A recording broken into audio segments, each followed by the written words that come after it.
Pinakamalakas na hari. Credit to the author. 273 hanggang 80. Ang mga pangalan po na nandito ay galing sa mga name generator. Kaya kung meron man pagkakatulad sa mga pangalan ng totoong tao o lugar, ito ay tunay na hindi sinasadya. Ang pagkakakilanlan ni Francis bilang isang beast tamer ay perpekto para sa kasalukuyang sitwasyon at ang mga taong nanunood sa kanya ay hindi man lang kainahinala. Siguraduhin ninyo ang kaligtasan ng Young Master. Kailangang kontrolin ni Jason ang sitwasyon. Ano man ang mangyari, bahagi pa rin siya ng upper echelon ng pamilyang Lane at wala siyang narinig tungkol dito. Higit pa rito, sa sandaling ito, ang tanging magagamit ay ang mga eksperto sa True Spirit Realm. Si Jason ay ipinadala upang pigilan ang ilang baliw na lumilipad na hayop habang ang apat na madilim na figure ay nakabuntot kay Francis. Ang plano ay mas matagumpay kaysa sa naisip ko. Sinulyapan ng kaguluhan sa loob ng City Lord Palace, isang malabong ngiti ang lumitaw sa mukha ni Francis. Dahil sa sitwasyong ito, mas mataas ang tsansa niyang makatakas. Ang galit ng mga hayop ay dinala niya at ng maliit na paws ang magnanakaw. Si Francis at ang maliit na paws ang magnanakaw ay maraming beses na silang nakipag-ugnayan at gumagamit ng panlilinlang pati na rin ang iba pang taktika na kumbinsin nila silang ipagkanulo ang kanilang mga may-ari. Karamihan sa trabaho ay ginawa ng maliit na paws ang magnanakaw. Basta, tumigil ka. Si Francis ay lumundag sa hangin at hinabol ang isang eskarlate na itim na higanteng agila. Ang haba ng pakpak ng agila ay 12-dosenang yarda ang haba at kapag ikinumpas ang mga pakpak nito, isang maitim na pulang agos na sapat na init upang matuno ang metal ay kumakalat.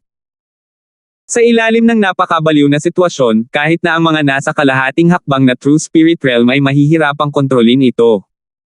Ang pagdating ng tao at agila ay nagdala ng kaguluhan sa iba. Hahabulin ito ni Francis at gamit ang kanyang kakayahan sa pag-amo ng hayop, pinahirapan niya ang eskarlate na itim na higanteng agila. Ang paggawa nito ay magpapababa sa mga hinala ng apat sa kalahating hakbang na True Spirit Realm. Hindi alam, hinabol ni Francis ang agila palabas ng city wall. Lahat ng galaw, papamoin ko itong bastard na ito. Utos ni Francis. Dahil nanatili sa flooding Lake City ng halos kalahating taon, ang pagkakakilanlan ni Francis ay halatang kilala, kaya lahat ng mga gwardya ay umiwas. Sa sandaling ito, parang kontrolado ang higanteng agila. Masunurin, masunurin. Si Francis ay unti-unting lumapit. Sa katotohanan, ang mga aksyon ng eskarlate na itim na higanteng agila ay nasa ilalim ng kontrol ni Francis. Ngayon na ang antas ng enerhiya ng kaisipan ni Francis ay mas malakas pa kaysa sa karamihan ng mga half-step na True Spirit Realm na eksperto, ang pagkontrol sa isang halimaw sa Seventh Sky ay napakadali. Talagang mahusay ang mga kasanayan sa pagpapaamo ng hayop ng Young Master. Ang apat na maitim na figure sa City Wall ay tumango. Ang orihinal na baliw na ibon ay naging lubhang masunurin. Gayunpaman, nang malapit na si Francis sa target, ang eskarlate na itim na higanteng agila ay biglang nagsiwalat ng isang mabangis na liwanag at tumili habang ito ay lumipad. Young Master. Nagbago ang ekspresyon ng apat na dark figure. Bastard. Nakakalito. Tumawa si Francis at parang nailabas ang kanyang pagiging mapagkompetensya, tinawag ang Asher Sharp Swallow at hinabol ang eskarlate na itim na agila. Sa bilis ng Asher Sharp Swallow, hindi nagtagal ay naabutan ni Francis ang kanyang target at nagsimulang lumipad papalayo. Teka! Nag-usap lahat ang apat na dark figure at naramdaman nilang may mali. Ang husay ni Francis ay higit pa sa sapat para paamuhin ang isang hayop ng parehong cultivation. Young Master, huwag mo nang habulin pa. Young Master, sinabi ng City Lord na hindi ka makakaalis sa flooding Lake City. Sumigaw ang apat na dark figure ngunit hindi tumugon si Francis sa kanilang mga sigaw at lumipad papalayo at hindi na pinansin ang eskarlate na itim na agila. Higit pa rito. Ang eskarlate na itim na higanteng agila ay tumalikod at sumugod patungo sa apat na madilim na figure. Huwag mo siyang hayaang tumakbo.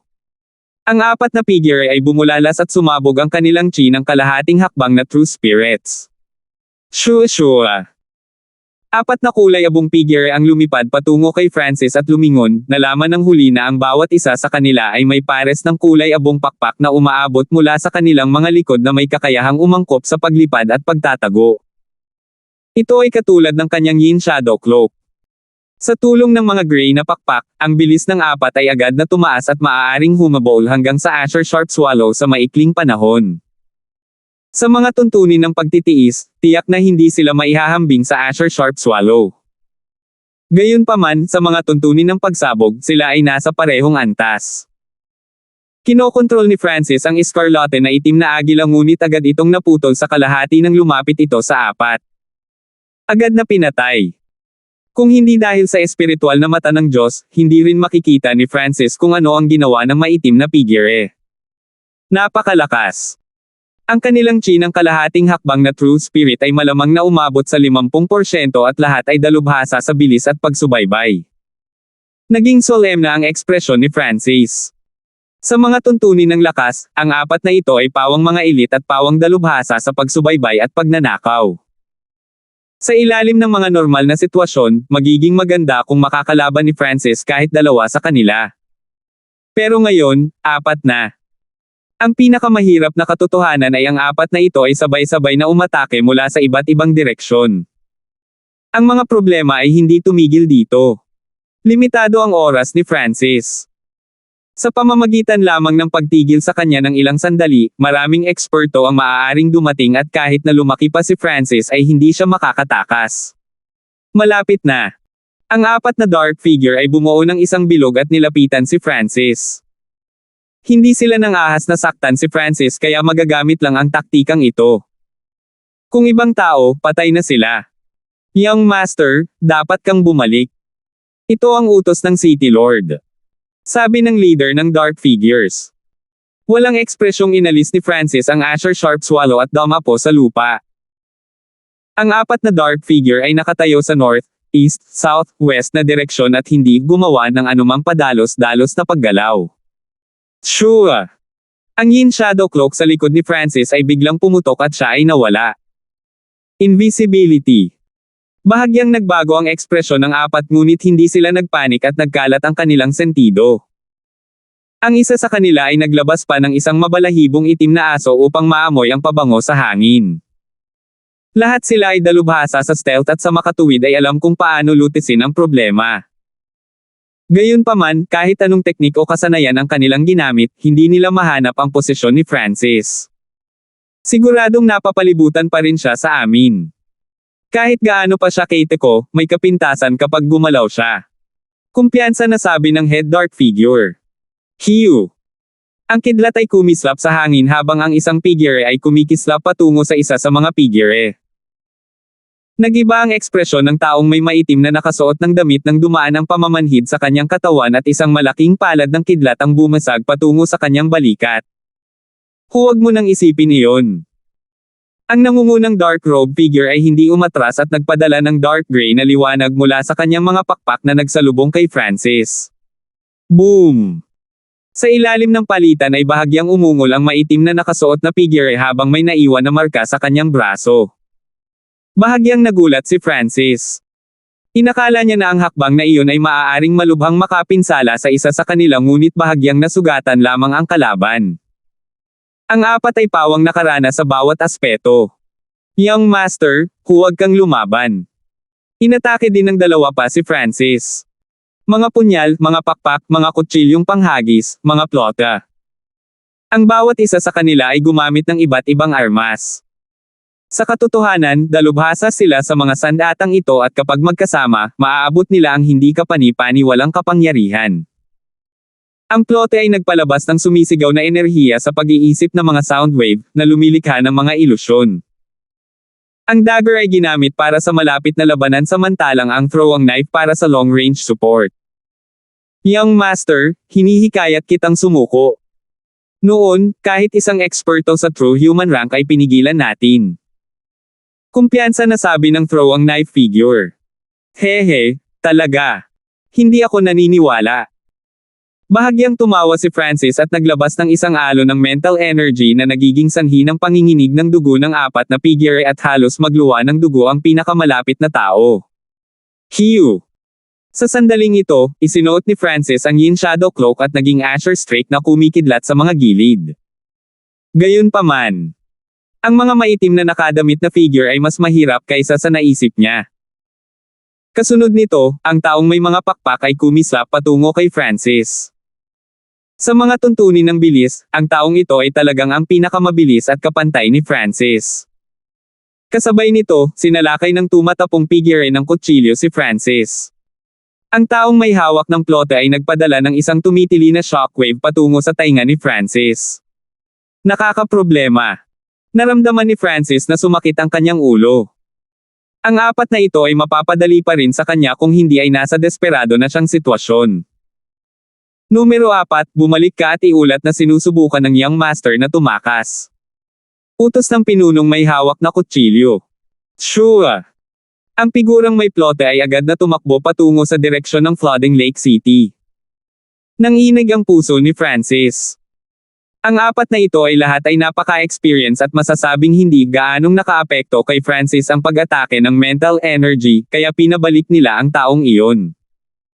Ang natitirang tatlo ay kailangan para pigilan si Francis na makatakas. Si Francis ay makakatakas lamang sa tatlong direksyon dahil ang huli ay babalik sa Flooding Lake City. Matalino, nakamamatay, magulo. Hindi mapigilan ni Francis na huminga ng malalim. Sa wakas ay napagtanto niya na kung hindi niya ilalabas ang lahat, siya ay talagang may iwan. Kasama ang dagger wielder, throwing knife user, at wingman dito, napapanood lang ni Francis ang taong gumagamit ng float na bumalik sa Flooding Lake City. Ang natitirang tatlo ay bumuo ng isang tatsulok at hindi humingi ng tagumpay. Ang kanilang layunin ay pigilan lamang si Francis. 20 hininga na lang ang natitira para sa akin. Kinakalkila ang espiritual na mata ng Diyos ni Francis. Sa loob ng 10 paghinga, ang taong may float ay makakatawag para sa unang alon ng tulong at sa natitirang 10 paghinga, darating ang mga eksperto sa malapit. Makalipas ang 20 hininga, nalaman ni Jason na nasa True Spirit Realm na may mali at magdadala ng higit pang mga eksperto. Higit pa rito, sa kalahati ng oras na inabot ng paggawa ng tsaa, ang Flooding Lake City Lord ay makakatanggap ng balita ng pagtakas ni Francis. Kaya naman, si Francis ang hahabulin ng buong Flooding Lake City kung pipigilan siya. Nangangahulugan ito na 20 paghinga lamang ang magpapasya sa kapalaran ni Francis. 274. Sinuri ng God Spiritual Eye ni Francis ang sitwasyon. Gayunpaman, alam din ito ng tatlong madilim na figure. Ang tanging layunin nila ay pigilan si Francis. Magsimula tayo, matatalo ko kayong lahat sa loob ng 20 paghinga. Ang Asher na buhok ni Francis ay humihip habang ang kanyang God Spiritual Eye ay naging matalim. Weng! Gumalaw ang malabong Asher na dugo sa katawan ni Francis at bumuo ng malasalamin na tato na naglalabas ng hangin ng gilas at misteryoso. Matapos mailabas ang bloodline power, naging Asher ang kilay ni Francis at tumaas ng husto ang kanyang aura. Bulalas ni Francis habang nagpadala siya ng mental energy wave patungo sa trio. Sinaunang linya ng dugo. Ang mga ekspresyon ng trio ay nagbago ng husto habang pinaikot nila ang kanilang true force sa maximum at tinatakan ang kanilang bibig, ilong, at tainga. Gayunpaman, kahit na noon, tumagas ang dugo mula sa taong nasa harapan. Nakipaglaban sa tatlong cultivator sa kalahating hakbang na True Spirit Realm at nakakakuha pa rin ng kalamangan. Huwag ka nang magpigil pa. Gamitin ang lahat ng ating kapangyarihan para pigilan siya. Ikinaway ng throwing knife dark figure ang kanyang mga kamay at 12-dosenang mga throwing knives ang naging ulan na hamarang sa mga ruta ng pagtakas ni Francis. Kasabay nito, parehong mas mabilis ang pag-atake ng wingman at dagger wielder. Ang kapangyarihan ng trio ay umabot sa isang bagong antas. Ayon sa nakaraang karanasan, walang sino man sa ilalim ng True Spirit Realm ang makakalaban ng hanggang 10 paghinga sa ilalim ng pinagsamang pag-atake ng trio. Kapag magkasama silang apat, pati ang mga normal na eksperto sa True Human rank ay mapipigilan. Gayunpaman, ang kabataang nasa harapan nila ay may bloodline power at lightning attacks na maaaring makipagpalitan ng suntok sa tatlo sa True Spirit Realm. Habang nag-away ang tatlo, mas natulala sila. Kahit anong teknik ang ginamit nila, lahat ito ay hinarang ni Francis. Sa pinakawalan ng kanyang bloodline power, kayang durugan ni Francis ang sinuman sa kanila ng mag-isa. Kung hindi dahil sa ang katunayan na ang pagtutulungan ng tatlo ay perpekto, magiging mahirap kahit napigilan si Francis ng 10 paghinga. Sure! Ang galaw ni Francis ay parang kidlat at ang kanyang God's spiritual eye ay ganap na nakontrol ang sitwasyon, dissolving move on move at counterattack. 10 paghinga mamaya. Baka sa 3 figure ang mga sunog at madugong marka. Masyadong kakaiba, lahat ng galaw natin ay hindi makatakas sa kanyang mga mata. Ito ang ay bloodline ng Young Master. Ang pinagsamahan nating tatlo ay hindi niya kapareha. Napakalalim niyang itinago ang kanyang sarili. Malamang na hindi man lang naisip ng City Lord ito. Puno ng pagkatulala ang mukha ng tatlo. Sa bawat paghinga na lumilipis, ang kalamangan ni Francis ay lalago at mapipigilan sila. Nakumpleto ng lightning inheritance ni Francis ang unang antas at ang kanyang kontrol at paggamit ng kidlat ay lumampas sa mga limitasyon ng lightning wind palm. Offense, defense, movement, skill. Ang bawat aksyon ni Francis ay naglalaman ng kidlat. Hindi pa ba kayo lilipat? Lumapit si Francis na may malamig na ekspresyon. Nagpipigil siya ngayon dahil ayaw niyang patayin ang mga ito. Bagamat gusto niyang tumakas, hindi niya nakita ang Flooding Lake City Lord o si Quincy bilang mga kaaway. Pagkatapos ng lahat, anuman ang plano ng City Lord, wala siyang anumang masamang hangarin kay Francis. Higit pa rito, sinubukan lamang ng mga taong ito na pigilan siya at hindi siya patayin. Nangangahulugan ito na ang magkabilang panig ay nagpipigil at hindi gustong makapinsala sa buhay ng kabilang partido. Young Master, hinahangaan namin ang iyong lakas. Kahit na narito ang lahat ng Darkwing Foreshadows, hindi pa rin kami ang makakapareha mo. Magalang nasabi ng nangungunang tagahagis ng kutsilyo. Sa puntong ito, hinangaan niya ang lakas ng labanan ni Francis. Ang Darkwing Foreshadows ay isang grupo na dalubhasa sa pagsubaybay at pagnanakaw, kabilang ang mga assassinations. Sa isang maikling tagal ng 10 paghinga ay gumamit sila ng hindi mabilang na mga kasanayan at ang karaniwang mga magsasaka sa kalahating hakbang na True Spirit Realm ay ilang beses nang napatay. Gayunpaman, ang mata ni Francis ay tila makapangyarihan sa lahat at gumamit ng mabilis na paraan upang masira ang kanilang pagtutulungan. Kung talagang payag si Francis, maaari niyang patayin ang kahit isa sa kanila. Young Master, alam namin na nagtitimpi ka ngunit ang aming tungkulin ay pigilan ka, kahit na ito ay nangangahulugan ng aming kamatayan. Sabi ng Dagger Wielder na may mapait na ngiti ngunit puno ng determinasyon ang kanyang mga mata. Young Master, bakit mo kami pinipilit? Ang anak na babae ng City Lord's Locks ay perpekto, siya ay may talento at marangal na kapanganakan. Ang 3 maitim na figure ay nanghihikayat habang sila ay nakikipaglaban. Kung hindi gumana ang matapang na hakbang, maaari lamang nilang subukan ang mga malambot na paraan. Sa kabilang side, ang gumagamit ng flute mula sa Darkwing Foreshadows ay lumipad patungo sa city wall. Sa pader ng lungsod, isang kabataang nakasuot ng purple na armor ang tumingin sa pinangyarihan at sinabing nagtataka, ano ang nangyayari? Mukhang nag-aaway sila. Francis at ang 4 na anino. Ang Purple Armored Youth ay ang taong bumati kina Francis at Uncle Lane at kumpanyang si Jason, isang henyo ng nakababatang henerasyon. Siya rin ang nagsabi kay Francis ng laban para sa asawa. Matapos maging manugang si Francis ng City Lord, si Jason ay may inggit at nagseselos at bumaantong hininga. Bakit sasalakayin ng 4 na anino si Francis?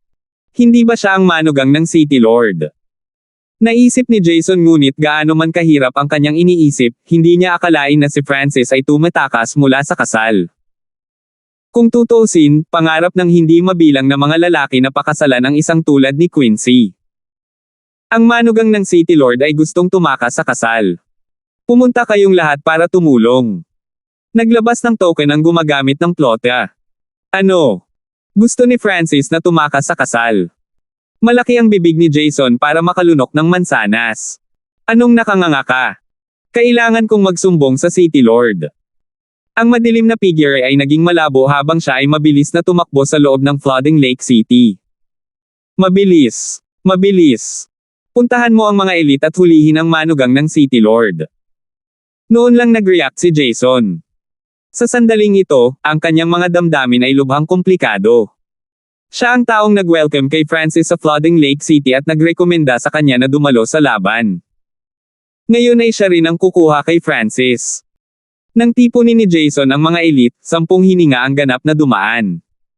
10 hininga. 9 na hininga. 8 hininga. Ang suporta ay halos narito.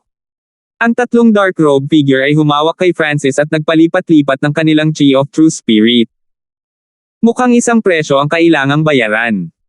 Bahagyang napabuntong hininga si Francis nang bigla siyang lumitaw sa gitna ng 3. Isang malabong asher na hadlang ng kidlat ang lumitaw na parang mga sapot ng gagamba. Anumang pag-atake na malapit ay sisubog sa alikabok ng kidlat. Ang pagtatanggol na ito ang dahilan kung bakit hinarap ni Francis ang 3 sa kalahating hakbang na True Spirit Realm ng may kumpiyansa. Ang espiritual na mata ng Diyos ni Francis ay nagkontrata nang bigla niyang ibinoko ang kanyang mga braso. Ang elemento ng Heaven Earth ng lightning ay biglang naging magulo. Sa sandaling ito, ang pag-unawa sa lightning inheritance sa isip ni Francis ay umabot na sa limitasyon. Ang katahimikan bago ang bagyo ay nagpatigil sa paghinga ng 3. Hindi maganda. Gumagamit siya ng isang malakas na pamamaraan. Pakiramdam ng 3 ay nahihirapan silang huminga at tila ba ang hangin ay may pamamanhid na kumakalat sa kanilang katawan. Ring of Lightning. Ibinuko ni Francis ang kanyang mga braso bilang mga arko matapos ang mga arko ng kidlat ay bumuo ng mga alon na kumalat sa bawat direksyon. Ang mga singsing ng kidlat ay umabot sa buong hangin sa 20 yarda na radius at ang lupa malapit sa paanan ni Francis ay agad na nasunog. Agad namang nanginig ang 3 dark robe figure na nakapaligid sa kanya na parabang na-seizure. Ang unang hininga. Nanginginig tuloy ang 3. Ang pangalawang hininga. Ang pinakamalapit na dark robe figure ay nahulog sa lupa na may itim na paa. Ang ikatlong hininga, ang ika-4 na hininga. Ang 2 pa ay nahulog sa lupa nang hindi mapigilan. Ang Ring of Lightning ay isang malawak na saklaw na pag-atake na maaaring manhid sa mga kaaway. Flop! Flop! Flop! Nakahandusay sa lupa ang 3 maitim na nakadamit na figure dahil sa pagkabigla at pagkasindek. Kung hindi dahil ginamit nilang lahat ang kanilang chi ng kalahating hakbang na True Spirit para protektahan ang kanilang katawan, sila ay magiging 3 itim na hugis tao na tambak ng uling. Nagpakawala ng mahabang hininga si Francis at ibinaba ang kanyang 2 kamay habang ang kanyang singsing ng kidlat ay nawala. Ang paggamit ng Ring of Lightning para sa ilang paghinga ay gumugol ng isang kapat ng True Force ni Francis. Mula dito, makikita ng isa kung gaano karaming enerhiya ang kailangan para magamit ang hakbang na ito. Young Master. Hindi man lang makapagsalita ng maayos ang 3 dark robe figure. Sa sandaling ito, ang 3 eksperto sa kalahating hakbang na True Spirit Realm ay lahat ay nakahandusay sa lupa na may 30% na lamang ng kanilang lakas ang natitira, na hindi nagbabanta kay Francis. Walang pakialam na kumuha si Francis ng isang mahalagang True Yuan pill para mapunan muli ang kanyang enerhiya. Kasabay nito, tinawag din niya ang Asher Sharp Swallow bago naghandang umalis. Francis! Hindi mo ba iniisip na tumakas? Pinangunahan ni Jason ang 2 head guard sa kalahating hakbang na True Spirit Realm na nauna kasama ang mahigit 100 grupo sa likod nila. Sa pagtingin sa 3 dark robe figure, si Jason ay natigilan. Nasaksihan niya ang Ring of Lightning ni Francis at kung paano ito agad na naging sanhi ng pagkawala ng kanilang lakas. Jason, huli ka na. Ngumiti si Francis at humakbang papunta sa Asher Sharp Swallow. Hindi niya kailangang mag-alala kahit na napapalibutan siya ng mga ito. Pagkatapos ng lahat, ang kapangyarihan ng Dark Wings Foreshadows ay mahirap gayahin. May kumpiyansa si Francis na iwaksi ang grupong ito sa kawalan. Francis, kung may kakayahan ka, labanan mo akong mag-isa. Umungol si Jason habang lumalakas ang kanyang hangarin sa pakikipaglaban. Ang pagkakita sa lakas ni Francis ay nagpasiklab sa kanyang pagiging mapagkumpetensya. Ang pagtakas ni Francis ay halatang magagalit ang City Lord at pamilya ni Lane. Kung huhulihin at bugbugin niya, baka siya na ang magiging asawa. Hehe, lumaban ka mag-isa.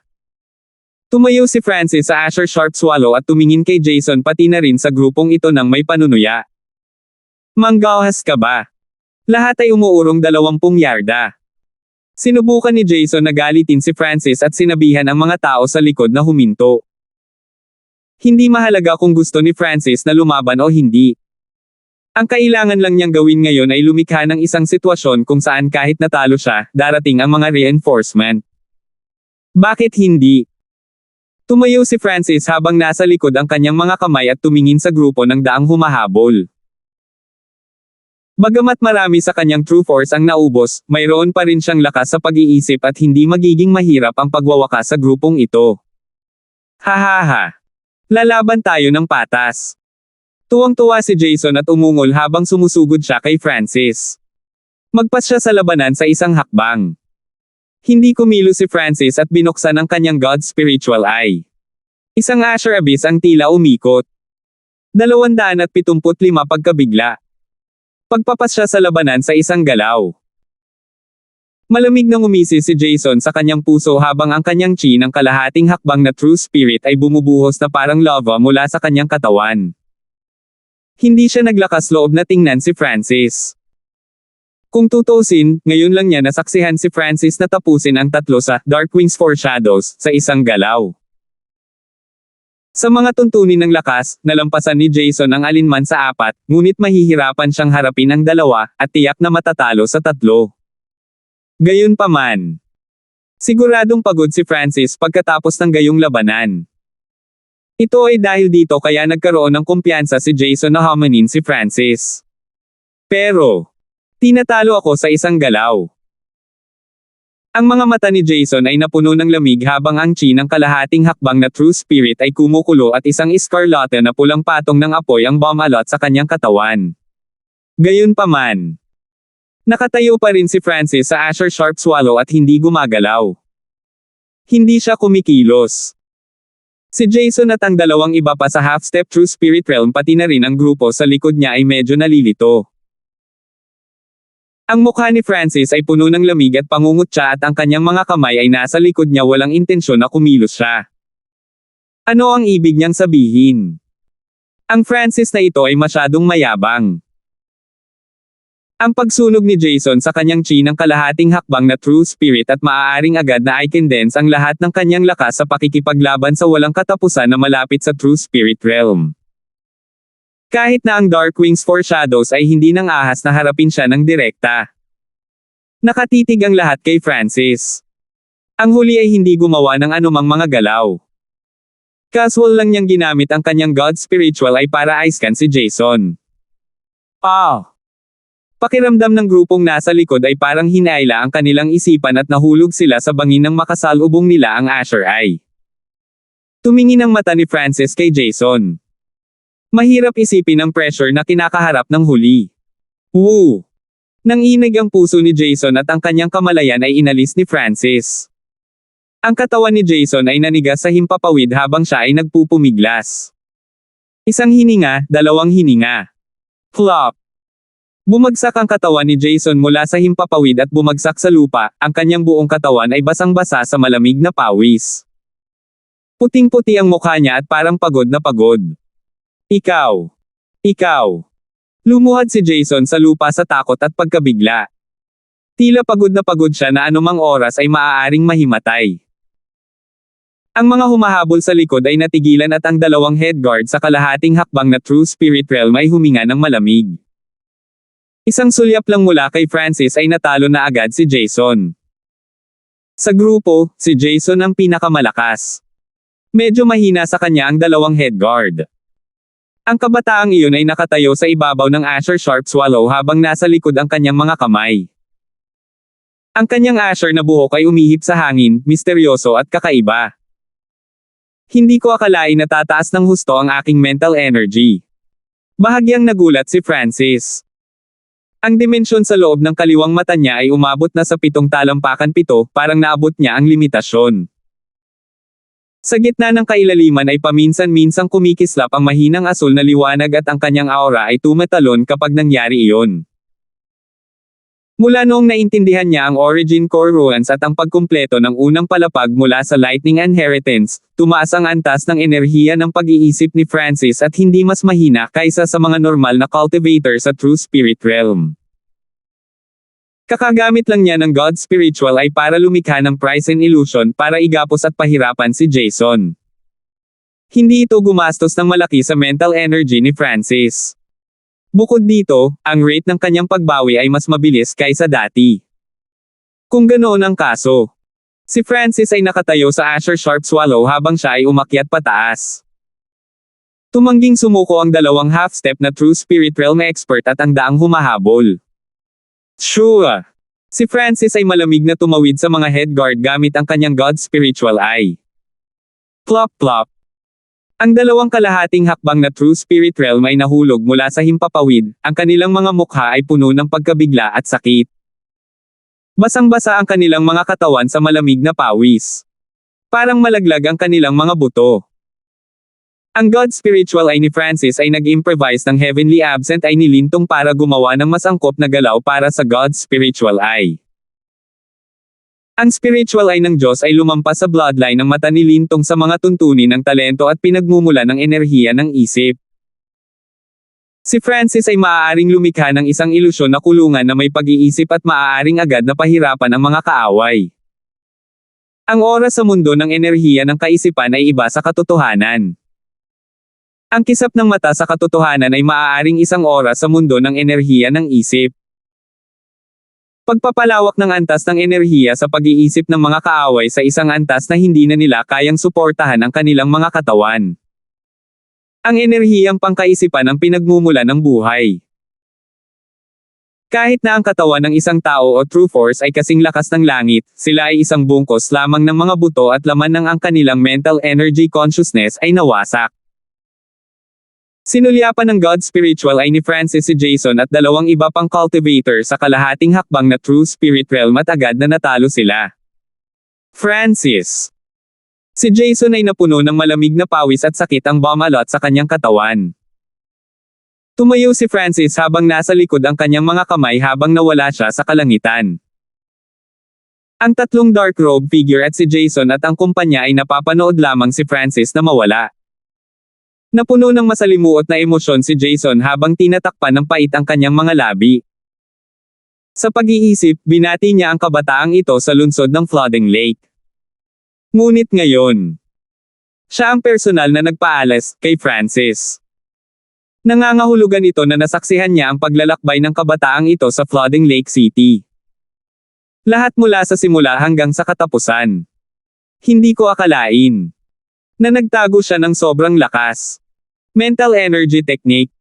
Hindi niya ito ginamit noong inaway niya tayo dati. Ang tatlong manhid na maitim na nakasuot na figure ay napuno ng pait at natulala.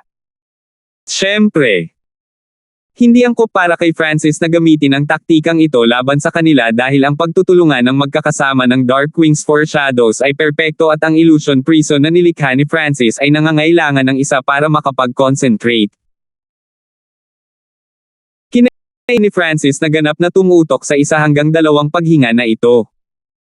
Bagamat maaari niyang matalo kaagad ang isa sa kanila sa isang sulyap, ang iba ay may ilang pagkakataon na mahuli siya. Ito ang dahilan kung bakit nang humingi si Jason ng one-on-one fight, at fair battle, na puno ng pangungutya ang mukha ni Francis.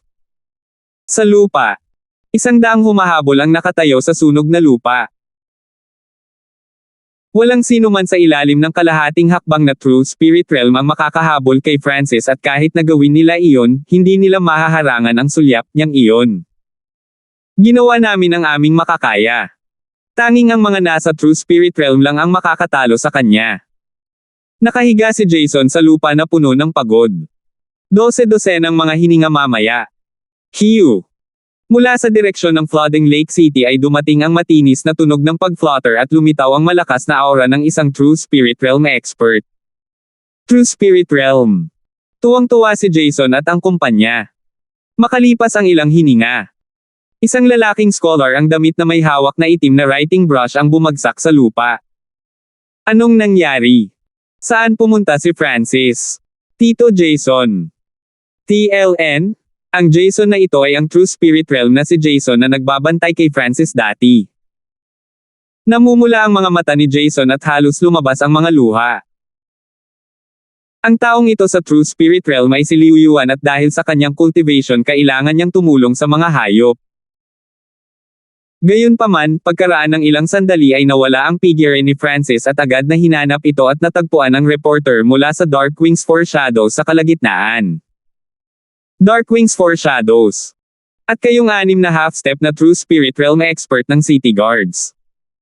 Nawala lahat sa isang taong iyon. Ang mukha ni Jason, True Spirit Realm, ay puno ng hindi paniniwala. Lumipat ang kanyang tingin sa nasusunog na lupa na umuusok pa rin sa kailaliman. Nakakatakot ang pinsalang ginawa. Sa sunog na lupa ay naroon ang tatlong maitim na nakadamit na figure na manhid pa rin at nagpapagaling sa kanilang true force. Si Jason, True Spirit Realm, ay walang nakitang malubhang pinsala sa kanila. Napagod lang sila. Siya lang mag-isa. Paano ito posible? Bahagyang natarante si Jason, True Spirit Realm. Hindi siya makapaniwala na ang eksenang ito ay naiwan ng isang junior ng 7th Sky. Kung sinabi ni Jason, half-step True Spirit Realm, na ito ay sanhi ng isang cultivator sa True Spirit Realm ay maniniwala siya ng walang pag-aalinlangan. Sa loob lamang ng 20 hanggang 30 paghinga, ang Darkwing's Foreshadows, Jason, at ang iba pang humahabol ay natalo na. Kahit na ang mga cultivator sa True Human rank ay maaaring hindi kasing bilis. Ito ay lalo na para sa Darkwing's Foreshadows. Ang kanilang pinagsama-samang lakas ay maaaring makapagpigil ng ilang mga True Human rank cultivator ng ilang sandali. Ang gayong malakas na porma sayon ay nawasak ng isang kabataan. Saang paraan nakatakas si Francis? Matapos malaman ang nangyari, si Jason, True Spirit Realm, ay naging isang puting sinag ng liwanag at nawala sa mga ulap. Ang mga nasa True Spirit Realm ay maaaring lumipad sa hangin sa loob ng maikling panahon sa hindi kapani-paniwalang bilis. Kung ano man ang susunod na mangyari ay wala nang kinalaman sa amin. Kailangan pa nating hilingin sa City Lord na parusahan tayo. Ang maitim na nakadamit na mga figure ay napuno ng kapitan. Habang lumilipis ang panahon parami ng parami ang dumating. Mayroong ilang mga pagkakataon ng paglitaw ng mga figure ng True Spirit Realm. Walang pagbubukod, lahat ng dumating ay nagulat sa eksena. Ang isang maliit na kabataan sa 7th Sky ay may ganoong kapangyarihan. Ang manugang ng City Lord ay makakatakas sa kasal. Anong biro? Matapos mapatatag ang mga hayop, isa pang alon ng talakayan ang tumaas sa lungsod ng Flooding Lake at hindi nagtagal ay nakarating na sa City Lord Palace. Palasyo ng Panginoon ng lungsod. Ang Flooding Lake City Lord ay nakatayo habang nasa likod ang kanyang mga kamay. Sa harap niya ay isang nanginginig na maitim na nakadamit na figure. Takasan ng kasal. Naglakas loob siyang tumakbo. Isang maliit na junior sa 7th Sky ang tumakas mula sa iyo. Ang orihinal na kalmadong mukha ng Flooding Lake City Lord ay nagyayelo na ngayon. Kumakabog ang kanyang dibdib sa bawat paghinga at naglalagablab na apoy sa loob niya. Ang malapit na True Human rank ay hindi man lang nang ahas na huminga. Ang Flooding Lake City Lord ay isang kababalaghan ng pamilyang Lane at kilala sa kanyang kabaitan. Ito ang unang pagkakataon na nakita nila ang City Lord na umabot sa antas kung saan ang kanyang galit ay hindi mapigilan. Sa pag-uulat sa City Lord, tinalo ni Francis ang tatlo sa Darkwing's Foreshadows. Sa pag-uulat sa City Lord, tinalo ni Francis si Jason at ang kumpanya na lahat ay nakarating na sa kalahating hakbang na True Spirit Realm at umalis sa kanyang Azure Sharp Swallow. Walang makakapidyo sa kanya. Sa pag-uulat sa City Lord, si Sir Jason, True Spirit Realm, ay personal na pumunta upang hulihin si Francis. Balita pagkatapos ng balita ay naglakbay sa City Lord Palace. Ang bawat balita ay nagdulot ng pagtaas ng galit ng City Lord. Ang pinagsamang Darkwing's Foreshadows ay natalo niya sa ulo. Si Jason at ang kumpanya ay hindi makatiis ng isang sulyap sa kanya. Ang dagandong ng City Lord ay umalangaw-ngaw sa buong City Lord Palace.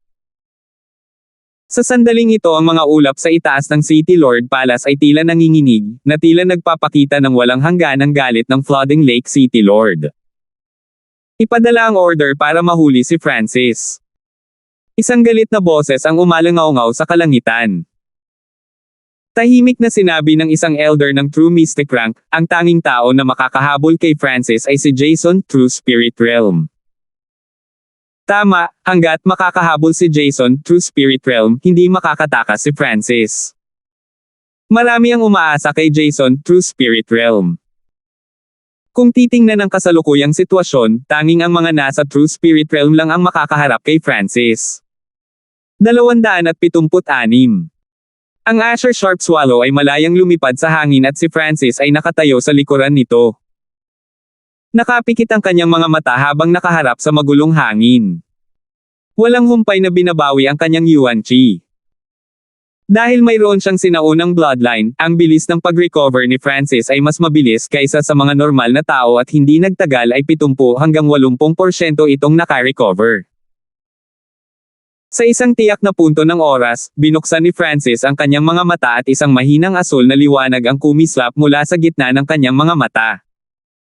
Maaaring ang kaliwang mata ko ay sa ilalim sa panibagong pagbabago. Bulong ni Francis sa sarili. Pagkatapos ng labanan ng ganap na nailipat ni Francis ang kanyang God Spiritual Eye, lilito ang misteryosong ice cold blue aura. Ang kanyang kamay ay dumaan sa kanyang purong asher na buhok at kasama ng mga ito ang ilang ice blue na buhok. Bahagyang nagbago ang ekspresyon ni Francis. Ang isang maliit na bahagi ng kanyang asher na buhok ay nagsimulang maging ice blue. Ang ice blue aura sa kanyang kaliwang mata. Ice blue na buhok na lumalabas sa kanyang asher na buhok. Ano ang ibig sabihin ng lahat ng ito? Ang mga mata ni Francis ay puno ng kagalakan at pag-asa. Sa sandaling ito, narinig niya ang tunog ng paglipad sa kanyang likuran. Aura ng True Spirit Realm. Hindi maganda. Ang ekspresyon ni Francis ay naging solemna. Iniskan ng kanyang God Spiritual ay ang lugar sa likod niya at natagpuan ang isang kumikislap na puting figure na humahabol sa kanya. Jason. Agad na nalaman ni Francis ang pagkakakilanlan ng kalaban. Bago ang pagtakas, sinadya ni Francis na makipag-ugnayan sa kanya.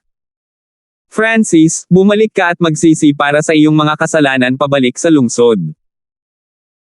Ang tamang boses ni Jason na naglalaman ng kapangyarihan ng True Spirit ay lumitaw at ikinalat ang mga ibon sa malapit. Tumayo si Francis habang nasa likod ang kanyang mga kamay at isang mapanuksong ngiti ang lumitaw sa kanyang mga labi. Hindi siya sumagot. Nagsimulang magalit si Jason. Gaano kayabang si Francis? Ni hindi inilalagay sa kanyang mga mata ang paghahangad ng isang True Spirit Realm. Sa tingin ba niya ay may pakikitungo siya sa isang True Spirit Realm? Naisip ni Jason ang nakaraang karanasan sa labanan ni Francis at hindi na siya minamaliit. Gayunpaman, hindi naniniwala si Jason na ang isang junior na hindi pa umabot sa kalahating hakbang na True Spirit Realm ay talagang makakaharap sa isang tunay na True Spirit Realm warrior. Ang mga normal na cultivator sa True Human rank ay maaaring tumagal ng hanggang 10 hanggang 20 milya. Matapos lampasan ang limitasyong ito ng 1 o 2 milya, mapapagod sila. Si Francis ay kalmado. Ito ang hangin, hindi ang lupa. Bagamat ang mga cultivator sa True Spirit Realm ay nalampasan ang mga normal na nilalang at nakakalipad. Hindi sila mga ibon at hindi nagdadalubhasa sa paglipad. Sa makatuwid, ang kahusayan ng isang True Human rank na lumilipad ay mas maikli kaysa sa mga normal na lumilipad na nilalang. Gayunpaman, ang pagiging pasabog ng isang True Human rank ay hindi dapat maliitin. Ang Jason na ito ay 10 hanggang 20 milya pa rin ang layo mula sa akin. Kapag naabutan niya, siya ay nasa kanyang limitasyon. Ang kalkulasyon ni Francis ay napakatumpak. Ang mga normal na cultivator sa Ascended Realm ay magpapanik na at mawala ng pag-asa kung may humahabol sa kanila sa True Spirit Realm. Gayunpaman, si Francis ay kalmado at kinokontrol ang buong sitwasyon. Kahit na magagamit ni Francis ang kanyang buong lakas, ang kanyang mga pagkakataon ay hindi lalampas sa 30%. Si Jason ay hindi isang retard at hindi patuloy na naubos ang kanyang Chi of True Spirit. Inilabas niya ang kanyang phosphorus-colored swallow. Ang phosphorus-colored swallow na ito ay halos kasing laki ng Azure Sharp Swallow at ang paglilinang nito ay umabot sa kalahating hakbang na True Spirit Realm. Sa ilalim ng buong bilis, ito ay mas mabilis pa kaysa sa Azure Sharp Swallow. Habang papalapit ang pagitan ng dalawa, ngumiti si Jason. Francis, wala ka ng pag-asa. Sumuko ka na lang. Walang nagawa si Francis at pinanood si Jason na malapit sa kanya. Ang aura ng True Spirit Realm ay nagpang-inig sa Azure Sharp Swallow sa ibaba niya. Hindi nagtagal, nasa loob ng 10 milya si Jason mula kay Francis at ang kanyang ngiti ay naging mas kumpiyansa. Sa sandaling ito, sumipol si Francis at ang kanyang God Spiritual Eye ay nagbigay ng kakaibang bulong. Sa sumunod na sandali, ang phosphorus-colored swallow ay tumili at sa gitna ng mga kumikislap na ilaw, ito ay naging hangin na umaalingaw-ngaw sa paligid. Phosphorus-colored swallow, anong nangyari? Si Jason ay nahuli. Ang pangalawa na hinawakan siya ng phosphorus-colored swallow, magulo itong umatake at nag-iwan pa ng ilang light injuries sa kanya. Sumunod, ang phosphorus-colored swallow ay nawala ng malay at bumagsak sa isang bundok sa ibaba, na binasag ang mga buto nito. Lunok. Si Jason ay puno ng kalungkutan at nakakulong kay Francis na may nakakalaso na mga mata. Walang hiya na Junior, gaano mo kalakas ang loob na lokohin ang aking alaga. Bigla niyang naalala kung paano iminungkahi ni Francis na tulungang paamuin ang kanyang hayop. Sa oras na iyon, si Jason ay walang anumang hinala. Pagkatapos ng lahat, ito ay naging mas matalino at mas masunurin. Higit pa rito, walang sino man ang mag-aakalang tatakas si Francis at ipagkanulo ang Flooding Lake City Lord. Pagkatapos mawala ang iyong kabayo, paano mo ako hahabulin? Bahagyang ngumiti si Francis. Ang kanyang pagpaplano ay tumpak at ang bawat posibilidad ay naisip. Ito ay lalo na para kay Jason, siya ang malamang na eksperto sa True Spirit Realm na makakaharap ni Francis. Kapag naabutan siya, mabibigo ang plano ni Francis. 10 milya para mahuli ka. Sapat na iyon. Bahagyang bulalas ni Jason at isang maliwanag na puting liwanag ang sumilay mula sa kanyang katawan. Ang mga normal na cultivator sa True Spirit Realm ay maaaring tumagal mula 10 hanggang 20 milya at sa oras na ito, ang bilis ni Jason ay mas mabilis kaysa sa Azure Sharp Swallow. Ngunit habang lumilipas ang panahon, unti-unting bumagal ang kanyang bilis. Habang papalapit si Jason sa ilang milyang radius. Hehe, hihintayin ko. Bahagyang tumawa si Francis at lumitaw ang luohaw-baw sa kanyang kamay. Sa mga tuntunin ng mga saklaw na pag-atake, ang mga nasa True Spirit Realm ay hindi maihahambing sa mga busog. Ipinalibot ni Francis ang kanyang True Force at Bloodline Power, na naging sanhi ng isang arco ng kidlat na palibutan ang kanyang luohaw-baw at isang layer ng yelo na bumalot sa katawan ni Francis. Ang mga matutulis na kidlat ay lumitaw sa dulo ng luohaw arrows at nabuo ang mga ipoypo sa kabilang dulo. Beng so-so. 3 araw na puno ng lamig at kidlat ang kumikislap sa himpapawid na may hindi kapani-pani walang liksi, na madaling maglakbay ng ilang milya. Naramdaman na lamang ni Jason ang huni ng kidlat at lamig na nagmumula sa kanyang harapan. Bagamat siya ay sobrang maliksi at mabilis sa hangin, hindi niya naiwasan ang 3 luohaw araw na lumampas sa bilis ng tunog. Pagkatapos ng refinement, ang antas ng luohaw-baw ay umabot na sa peak level mortal grade at sa luohaw arrows, tiyak na naabot nito ang limitasyon ng mortal grade na mga armas. Inilibot ni Francis ang kanyang bloodline at pinagsama ang kanyang lightning inheritance comprehension sa bawat arrow. Ang bawat luohaw arrow ay may kakayahang pumatay ng isang cultivator sa 7th sky at maging ang mga normal na cultivator sa kalahating hakbang na True Spirit Realm. Kahit na ang isang kasing lakas ni Jason ay nakaramdam ng banta mula sa mga palaso. Bahagya siyang napabuntong hininga at naglabas ng itim na writing blush. Sa isang malakas na alon, isang flash ng puting liwanag na 20 yarda ang haba ay kumalat. Ang nagmamadaling pag-atake ni Jason ay mas malakas pa sa Ring of Lightning ni Francis. Ding tapang. Nakipagsagupaan ang luohaw arrow sa pag-atake ni Jason at isang nakakatakot na lamig at bola ng kidlat ang sumabog. Madaling kayang harapin ni Jason ang mga pag-atake ng luohaw-baw, ngunit ang nakakatakot na bahagi ay ang mga elemento ng yelo at kidlat. Sa tuwing haharapin niya ito, bumabagal ang kanyang bilis. Higit pa rito, ang mga luhaw araw ni Francis ay agad na magbabalik sa kanilang may-ari. Ang sunod-sunod na palaso ay tumusok sa hangin patungo kay Jason. Hindi lang kailangan lumipad ni Jason, kailangan pa rin niyang harapin ang mahirap na kasanayan sa archery na nagpabagal sa kanya.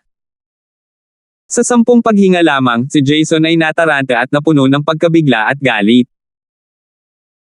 Kung ito ay nasa lupa, siya ay nagmamadali na at madaling natapos ang 3 hanggang 5 kalahating hakbang na True Spirit Realm sa isang iglap.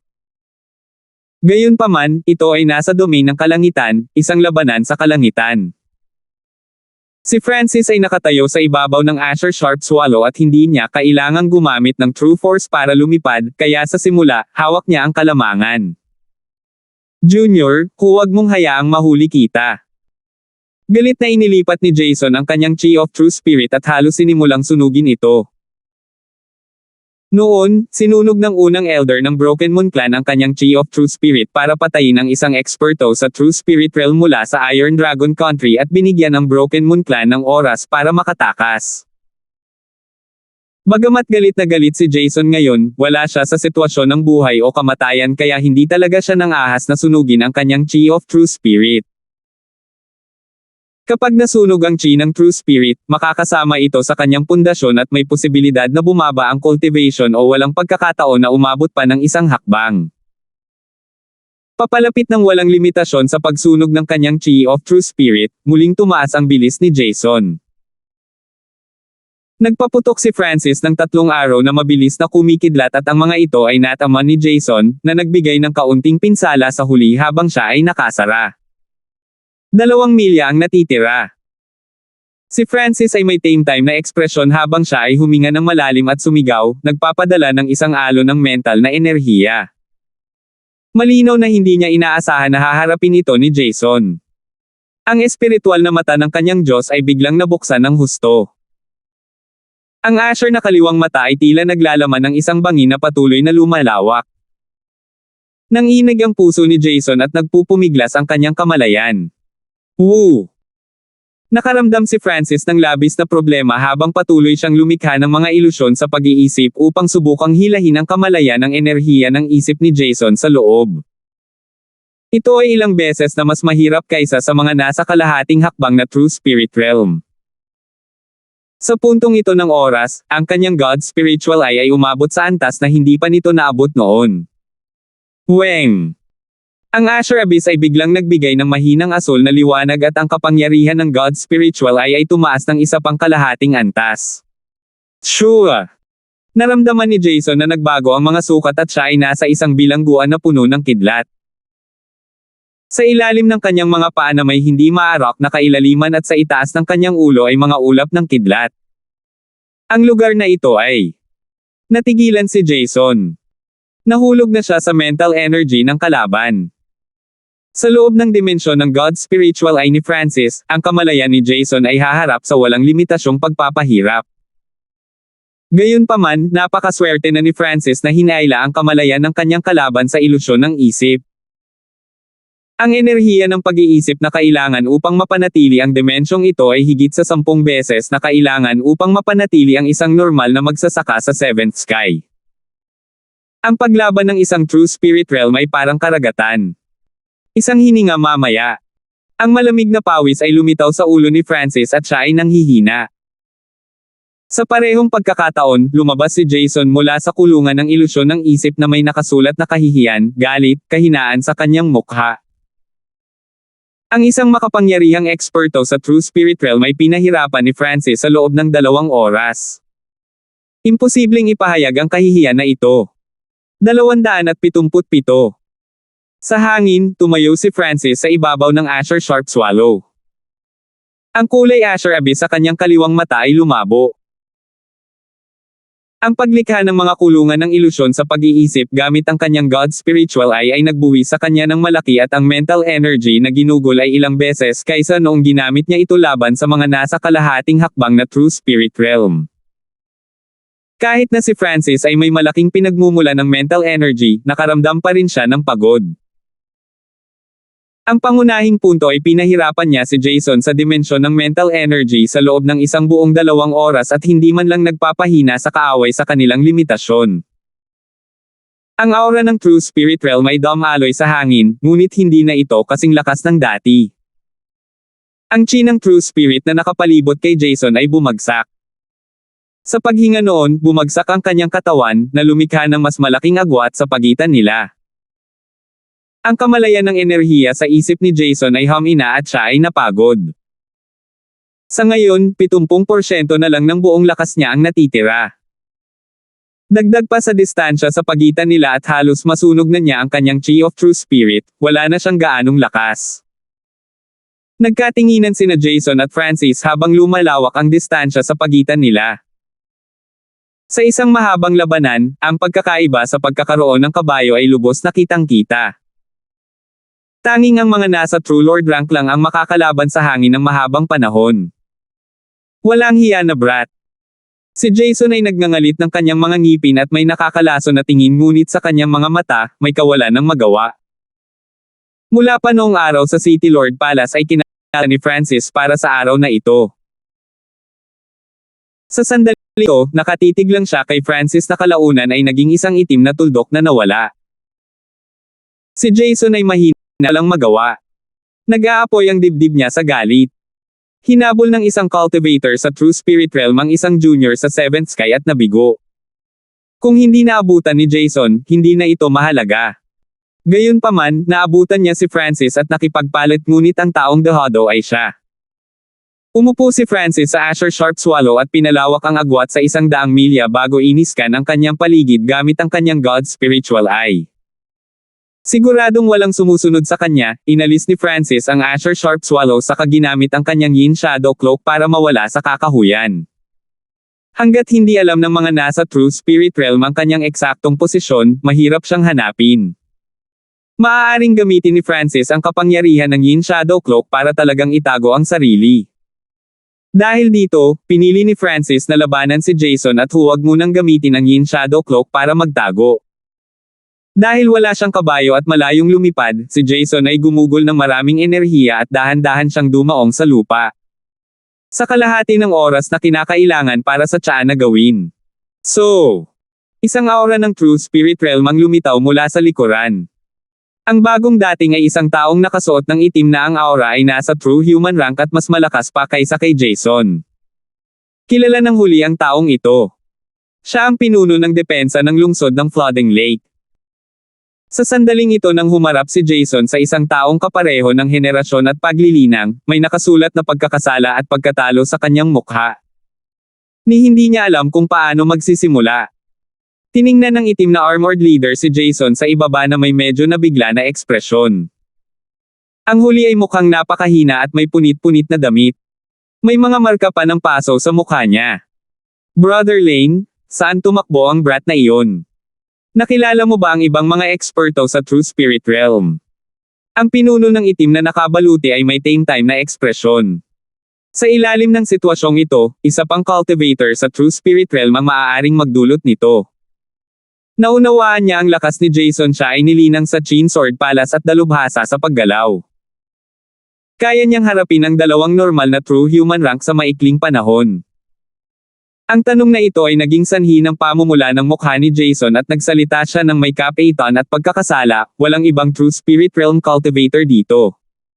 Tumakas ang brat na iyon. Paano ito naging posible? Nakadilat ang mga mata ng Black Armored leaders, na para bang hindi siya naniniwala sa resultang ito. So. Sa sandaling ito, ilang tunog ng paglipad ang lumitaw. Dumating na ang ilan sa mga mas mabilis na lumilipad na kabayo. Ang unang pangkat na dumating ay halos lahat ay nasa kalahating hakbang na True Spirit Realm at ang 7th Sky. Mayroon ding isa pang tao sa True Spirit Realm. Labis silang nagulat nang makita nila ang walang kaluluwa at gulong-gulong anyo ni Jason. Pumunta si Francis sa direksyon na iyon, ngunit mahirap sabihin kung saang direksyon siya pupunta. Tila ayaw ni Jason na pag-usapan ang mga detalye at itinuro lamang kung saan tumakbo si Francis. Sa totoo lang, wala nang pag-asa si Jason na mahuli si Francis. Napakalaki ng Canopy Great Country.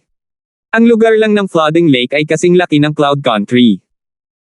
Gaano man kagago si Francis, hindi siya tatakbo sa tuwid na daan at hindi kailanman lilipat ng direksyon. Lunsod ng lawa ng baha, palasyo ng Panginoon ng lungsod. Ang balita tungkol kay Francis ay naglakbay patungo sa City Lord. Yung nasa kalahating hakbang na True Spirit Realm at Seventh Sky na humahabol kay Francis ay mahigit 100, at ang iba sa iba't ibang antas ng cultivation ay mahigit 1,000. 5 sa True Spirit Realm ay humahabol din sa kanya. Sabi ng isang pinuno ng City Guard.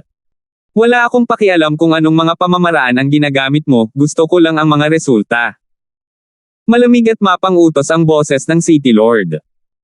Ang galit na itinago niya ngayon ay nalampasan ang nakalipas na dekada at sinira ang kanyang scholar na imahe.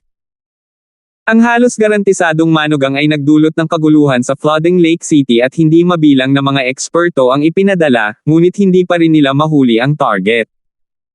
Hindi lang iyon, lahat ng nakahuli kay Francis ay natalo. Si Jason ang unang True Spirit Realm na tao na nakahabol kay Francis.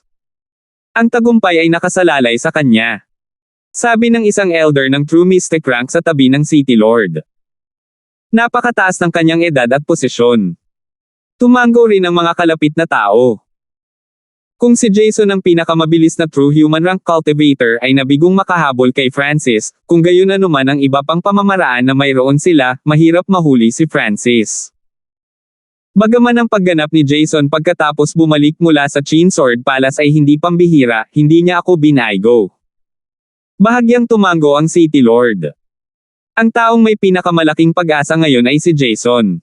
Sure. Isang multo ang kumislap sa harap ng flooding Lake City Lord.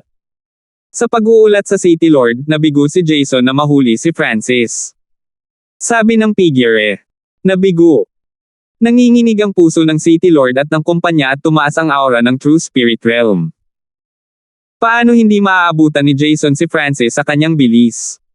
Bahagyang nagbago ang ekspresyon ng matanda sa True Mystic rank. Ayon sa balita, naabutan ni Jason si Francis, ngunit, sinabi ng figure. Nang malaman kung ano ang nangyari, ang mga taong naruroon ay natigilan. Paano ito posible?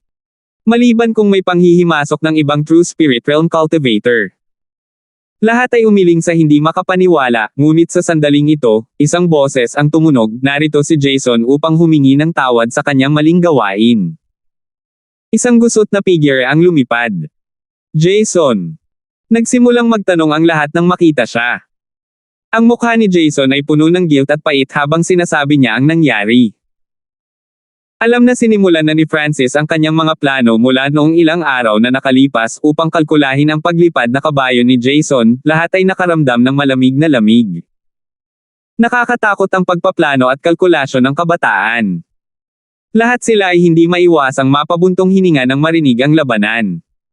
Mukhang minamaliit pa rin natin ang kapangyarihan ng bloodline ng mata ng bata.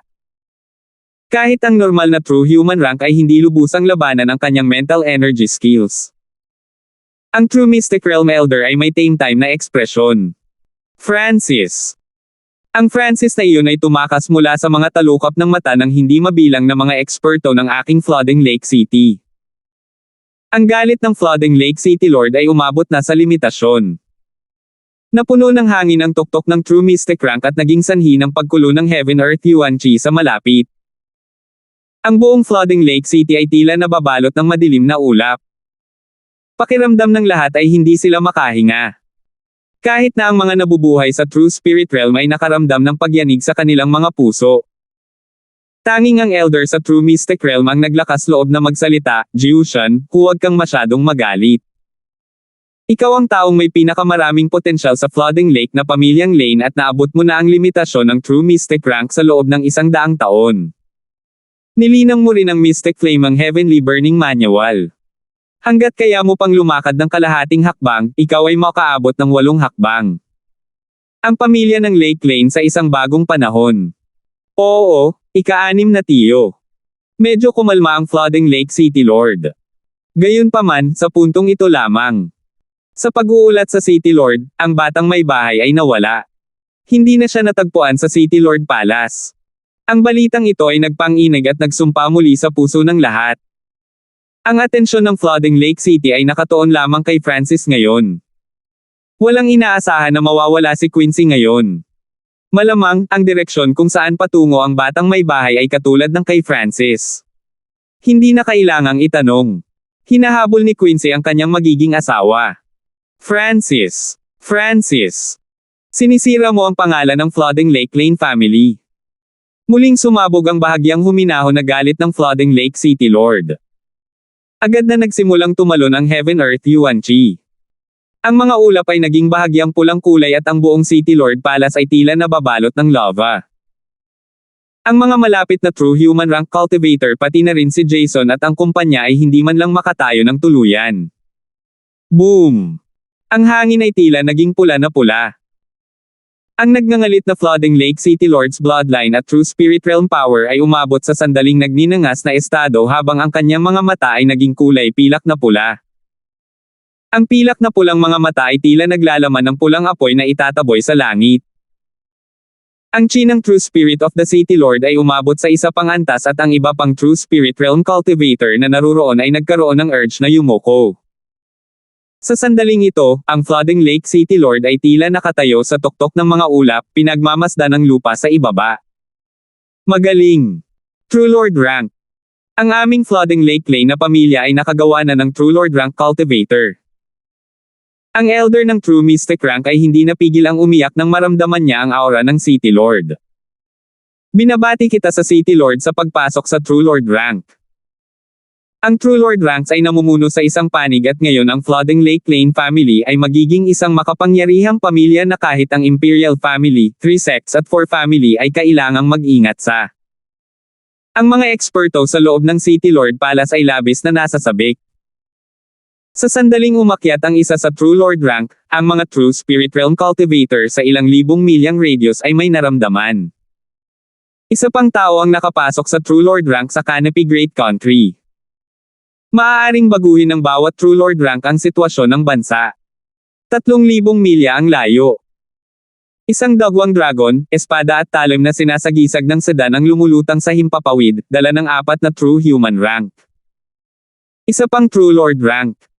Napakabuti ng pamilyang Lane. Bahagyang napabuntong hininga ang kulay dugong buhok na si Timor at pumikit. 278. Sa isang ligaw na kagubatan. Sure. Lumitaw ang mahinang figure ni Francis. Itong aura.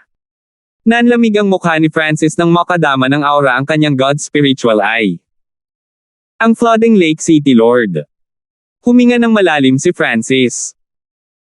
Sa ngayon, hindi bababa sa 1,000 milya ang layo niya mula sa Flooding Lake City, ngunit nakuha pa rin niya ang isang maliit na tipak ng aura ng City Lord. Ang aura na ito ay pinagsama sa Heaven Earth Fire Yuan Chi. Kumikislap ang mga mata ni Francis habang iniisip niya ang isang nakakatakot na posibilidad. Malinaw, ang City Lord ay nakalusot sa True Lord rank o siya ay nasa True Lord rank at naitago na ang kanyang cultivation level noon. Ang resultang ito ay halatang kakilakilabot para kay Francis. Alam niyang malinaw kung gaano kalakas ang kapangyarihan ng isang tunay na Panginoon. Sa 8 pinakamalakas na puwersa sa Great Country, lahat sa kanila ay may kahit isang True Lord Cultivator dahil gaano man karami ang Cultivator sa Ascended Realm at normal na True Spirit Realm, hindi ito sapat para mangibabaw. Ayon sa mga sinaunang tala, ang isang paksayon ay dapat magkaroon ng True Lord Rank Cultivator upang maabot ang markang kalahating bituin. Bagamat hindi alam ni Francis kung ang Flooding Lake Lane na pamilya ay maihahambing o hindi sa isang half-star faction, sigurado siya na ang 13 clans ay talagang hindi. Sa kabuuan, ang kapangyarihan at katanyagan ng Flooding Lake City Lord ay tumaas at lumikha ito ng malaking pagtutol sa pagtakas ni Francis. Ang Flooding Lake City Lord na iyon ay sobrang kalkulado at maaaring gamitin ang kanyang True Lord cultivation level para subukan at hanapin ako. Kahit na ang Canopy Great Country ay napakalaki at ang puwersa ay komplikado, ang kanyang kapangyarihan ay maaari pa ring makaapekto sa anumang malapit sa Flooding Lake area. Kumislap ang mga mata ni Francis. Sa kasalukuyang sitwasyon, kailangan niyang umalis sa Flooding Lake area. Sure. Nagpatuloy si Francis sa pagbaba ng mga puno at ginamit ang Yin Shadow Cloak para itago ang sarili habang naglalakbay siya patungo sa capital ng Canopy Great Country. Ang Cabecera ay isa sa mga pinakamataong lungsod ng bansa at sa paglagi sa flooding Lake City sa loob ng kalahating taon, halatang may isang mapa ng Canopy Great Country na kinopya sa kanyang isip. Paminsan-minsan ay binubuksan ni Francis ang kanyang God's spiritual eye at sinusuri ang tanawin at ihahambing ito sa mapa sa kanyang isipan. Sa isang kisap mata, ilang araw na ang lumipas. Sinubukan ni Francis na gamitin ang Asher Sharp Swallow nang hindi gaanong posible dahil ito ay magiging masyadong kapansin-pansin sa kalangitan. Ang Canopy Great Country ay hindi maihahambing sa 13 bansa. Dito, isinasabuhay ang martial arts sa lahat ng dako at lumilipad ang mga kabayong lumilipad paminsan-minsan. Sa araw na ito, lumapag si Francis sa harap ng isang maliit na lawa. Anong nangyayari? Ang mata ko. Ang God spiritual eye ni Francis ay nakaramdam ng pagod at mas mararamdaman kapag ginamit niya ito. Ang kakaiba ay nalaman ni Francis na puno ang pinagmumulan ng kanyang mental energy. Kahit na noong nakalaban ni Francis si Jason ilang araw na ang nakakaraan, hindi ito halata. Ang pond ay sobrang kalmado at ito ay parang salamin. Tumayo si Francis sa harap ng lawa at tiningnan ang kanyang buhok. Hindi nagtagal, nalaman ni Francis na halos 1/10 ng kanyang asher na buhok ay naging malabong ice blue. Nagbabago ang kulay ng kanyang buhok nitong mga nakaraang araw. Higit pa rito, ang Asher ay paminsan-minsan ay kumikislap na may malamig at nagyayelong aura. Sa tuwing lumalabas ang aura na iyon, ang kapangyarihan ng espiritual na mata ng Diyos ni Francis ay tataas sa maikling panahon. Dahil dito kaya nagawang ilusyon ni Francis ang mental energy consciousness ni Jason o kaya naman ang tanging magagawa niya ay tumakbo.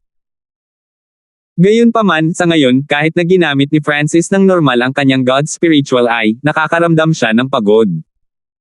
Meow-meow.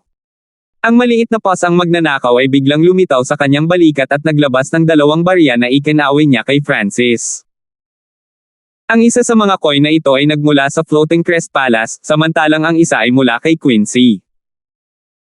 Ang Floating Crest Palace coin ay mas bago, samantalang ang coin ni Quincy ay bahagyang kalaw-angin. Sinasabi mo bang may nahuli? Nanlamig ang ekspresyon ni Francis. Ang munting pasang magnanakaw ay tumango at inihagis sa hangin ang 2 barya na may kasamang dings. Ito ba ay isang pagpapala o panganib? Nagmura si Francis sa kanyang puso. Ang rutang tinahak niya ay sobrang tago. Paano kaya nahuli ng isang tao?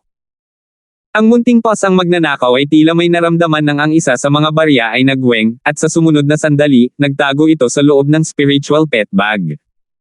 So, lumitaw ang tunog ng paglipad at kasama nito ang isang malakas na aura ng kalahating hakbang na True Spirit Realm. Napaka-pamilyar ng aura na ito. Hindi maganda. Ginamit ni Francis ang kanyang Yin Shadow Cloak at nagtago sa gilid ng pond. Ilang hininga ang lumipas, isang figurang nakaputi na parang anghel mula sa isang painting ang dumaong. Ang tao ay si Quincy. Hindi alam ni Francis kung nagkataon lang ito o hindi, ngunit si Quincy ay lumapag sa tabi niya at bumaantong hininga habang nakatingin sa lawa. Ang kanyang mga mata ay mas malinaw pa kaysa sa lawa at kalmado. Paano ka nakahabol? Inihayag ni Francis ang kanyang sarili. Halatang hindi niya akalain na si Quincy ay mapupunta sa tabi niya ng nagkataon. Bagamat mababa ang EQ ni Francis, hindi ito nangangahulugan na ang kanyang IQ ay. Tila may hinanakit si Quincy, ngunit hindi siya nagpakita ng anumang galit o galit. Ang aking guro ay nag-iwan sa akin ng 2 bagay bago siya namatay at sinabi sa akin na ito ang makapagpapasya sa aking kinabukasan at kasal. Ngumiti siya ng mapanukso at nagsiwalat ng isa pang sira-sirang lumang barya. Ang lumang baryang ito ay lubos na katulad ng isa sa maliit na pasang magnanakaw. Hindi nakakagulat, ang tanging problema na naiisip ni Francis ay ang barya na kinuha ng maliit na pasang magnanakaw. Sa ugali ng maliit na pasang magnanakaw, ang mga bagay na kinuha nito ay hindi na maibabalik. Nagresulta ito sa halos nasa panganib si Francis. Kung si Quincy ay hindi dumating mag-isa at nagdala ng ilang eksperto ng True Spirit Realm. Nang mag-isip si Francis dito, pinagpawisan siya ng malamig at tumingin sa likod gamit ang kanyang God spiritual ay ngunit wala siyang nakitang anumang palatandaan ng iba. Huwag kang mag-alala, lulutasin natin ang mga bagay sa pagitan natin. Pinagmasdan ng malinaw na mga mata ni Quincy ang kabataang nasa harapan niya. Muntik na silang maging mag-asawa noon. Solusyonan. Paano? Bahagyang nabahala at nakonsensya si Francis mula sa pagtingin. Magkukwento ako sa iyo bago natin lutisin ang ating problema. Ngumiti si Quincy. Sa sandaling ito, ang kanyang kagandahan ay bahagyang natulala kay Francis. Maghuhugas ako ng mukha at makikinig. Hanggang ngayon lang nalaman ni Francis na wala siyang gaanong alam tungkol sa kanyang fiancé. Matagal na panahon na ang nakalipas, kinuha ng isang eksperto ang tatlong babaeng disipulo at hinayaan silang tatlo na pumili ng mana. Bagamat lahat ng tatlo ay may talento, isa lang sa mga mana ang kanilang naiintindihan. Wika ni Quincy. Tahimik na nakinig si Francis at nakaramdam ng sobrang kalmado. Ang unang disipulo ay sobrang matalino at pinili ang daw ng buhay, ang pangalawang disipulo ay isang dilag na pinili ang Tao of Charm at ang pangatlong disipulo ay hindi mahilig makipag-away kaya pinili niya ang Tao of Entertainment. Bahagyang ngumiti si Quincy nang magsalita siya rito. Mukhang natanggap mo ang mana ng unang disipulo. Masyadong interesado si Francis sa kwento. Talagang hindi simple ang guro ni Quincy, ginawa niyang baguhin ni Quincy ang kanyang kapalaran at mula sa pananaw ng maliit na pas ang magnanakaw, halos nagplano laban sa kanya. Ang unang disipulo ay ang aking guro na pumanaw na. Ang pangatlong disipulo ay ang aking ina na pinagkunan at pinatay ng pangalawang disipulo. Sabi ni Quincy. Tumigil si Francis. Ang una at pangatlong disipulo ay namatay, naiwan lamang ang pangalawang disipulo na dalubhasa sa Tao of Charm. Nangangahulugan ba ito na ang disipulo na pumili ng Tao of Charm ay mas angkop para sa kaligtasan? Tapos na ang kwento. Solusyonan na natin ang problema sa pagitan natin. Nakatutok ang mga mata ni Quincy kay Francis at nagsimula siyang ngumiti. Gumapang ang mga buhok ni Francis. Nangangahulugan ba ito na gusto pa rin ni Quincy na pilitin ang kasal? Huwag kang mag-alala, hindi ako nandito para pilitin ang kasal. Napabuntong hininga si Quincy, ang bagay ay ang iyong pagtakas ay nag-iiwan ng malaking kahihiyan para sa flooding lake na pamilyang Lane. Si Francis ay nanatiling tahimik at nag-isip. Kung hindi dahil sa tatay mo, magiging ganito ba ang resulta? Gayon din, ang aking pangalan at reputasyon ngayon ay nadungisan dahil sa iyong pagtakas. Pagkarinig hanggang dito, bahagyang nanginig ang puso ni Francis. Ang kanyang plano ay lahat mula sa kanyang pananaw. Ang mga aksyon ni Francis ay kapareho ng pagsasabi na hindi niya gusto ang babaeng ito. Anong gusto mong gawin ko? Tanong ni Francis. Sa sandaling ito, puno siya ng pagkakasala at gusto niyang gantihan siya kahit papaano. Isa, bumalik sa flooding Lake City at humingi ng parusa sa aking ama at sa pamilyang Lane. Mula noon, wala na tayong relasyong dalawa. Mahinahong sabi ni Quincy. At ang pangalawang pagpipilian. Naisip ni Francis na kung siya ay babalik, siya ay mabubugbog sa isang pulpol. Sino ang makakalaban sa galit ng City Lord, na ngayon ay nasa True Lord rank? Dalawa, bumalik ka at ituloy ang kasal natin. Bahagyang namula ang mukha ni Quincy. Halos himatayan si Francis. Sinabi niya na hindi niya pipilitin ang kasal ngunit ito nga, hindi ba? Ano ang desisyon mo? Tanong ni Quincy. Ako. Pinipili kong magpatuloy sa pagtakbo. Bumalik ang mga salita ni Francis. Kung siya ay babalik, siya ay maaaring matalo sa isang pulpol o sapilitang sa kasal. Ang unang desisyon ay posible, ngunit kapag siya ay sapat na malakas upang hindi matakot sa kanila. Ikaw. Sa pagiging matanda, paano mo? Ako ano? Masyadong mababa ang Francis EQ. Maging napaka-irresponsible. Kinagat ni Quincy ang kanyang mga labi. Matanda. Wala pa akong edad. Ang mataas na IQ ni Francis ay ipinakita. Ikaw. Tumigil sa pagsasalita si Quincy. Paano kung may taya tayo? Lumingon ang mga mata ni Quincy. Magpatuloy. Si Francis ay hindi natakot. We'll spar right now. Kung manalo ka kaya mong itapon lahat ng responsibilidad. Pero kapag natalo ka, dapat pumili ka ng isa sa dalawa. Medyo naiinis na sabi ni Quincy. Hahaha. Kapag natalo ako, babalik ako at pakakasalan ka kaagad. Nagsimulang tumawa si Francis ng may kumpiyansa. Bagamat ang lakas ni Quincy ay nalampasan ang normal na kalahating hakbang na True Spirit Realm at nagkaroon ng bloodline power, si Francis ay nagtagumpay na makatakas mula sa isang True Spirit Realm na expert. Talaga. Ngumiti si Quincy at idiniin ang kanyang mga kamay sa kanyang dantian nang masira ang isang selyo. Kaagad, ang kanyang chi ng kalahating hakbang na True Spirit Realm ay naging tunay na Key of True Spirit. Chi of True Spirit. Ikaw. Tinatakan mo ang iyong cultivation. Natigilan si Francis. Halos hindi siya makahinga dahil sa aura mula sa True Spirit Realm. 279. Nang ibunyag ni Quincy ang kanyang nakatagong card, agad na nawala ang kumpiyansa ni Francis. Para siyang nahulog mula sa ulap patungo sa impyerno. True Spirit Realm. Ang kanyang tunay na cultivation ay nasa True Spirit Realm at ang kanyang lakas ay malamang na mas malakas pa kaysa kay Jason sa kanyang bloodline power. Umikot ang isip ni Francis. Nang makilala niya si Quincy sa unang pagkakataon at tingnan siya gamit ang kanyang God Spiritual Eye, napigilan ito ng isang misteryosong kapangyarihan na nagpahinto sa kanya na makakita sa pamamagitan ng God Spiritual Eye at naramdaman ito ni Quincy. Sa oras na iyon, ang spiritual sense ni Quincy ay hindi na mas mahina kaysa sa normal na True Spirit Realm. Noong una ay inakala ni Francis na ang bloodline ni Quincy ay sobrang espesyal at ang kanyang cultivation ay malapit sa True Spirit Realm.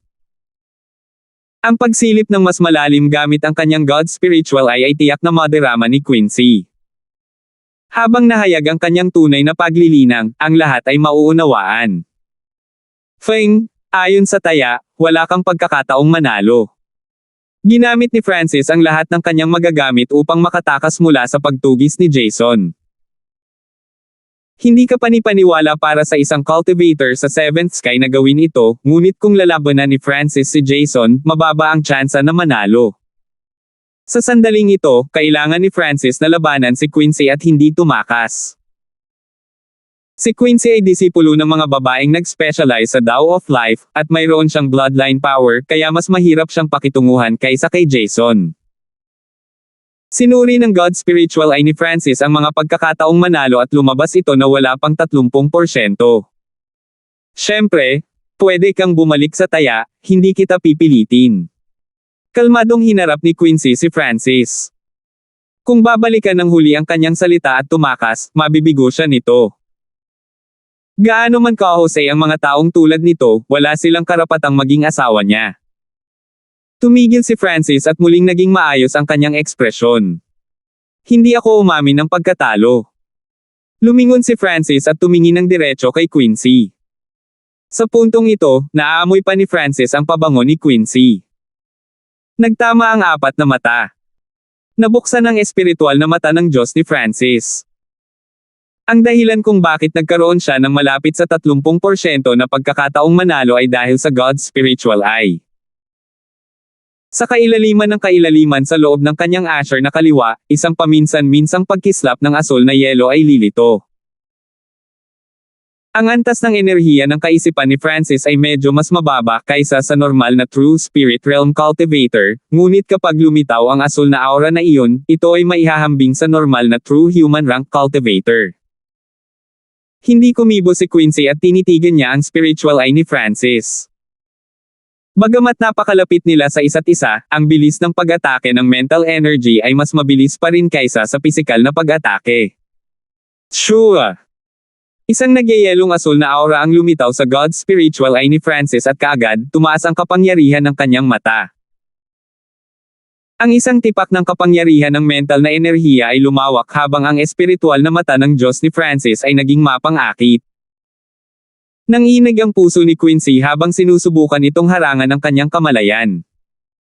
Sa kritikal na punto, pinatibay niya ang kanyang kalooban at binuksan ang kanyang kapangyarihan sa linya ng dugo. Isang silver glow ang lumitaw sa kanyang kaakit-akit na figure.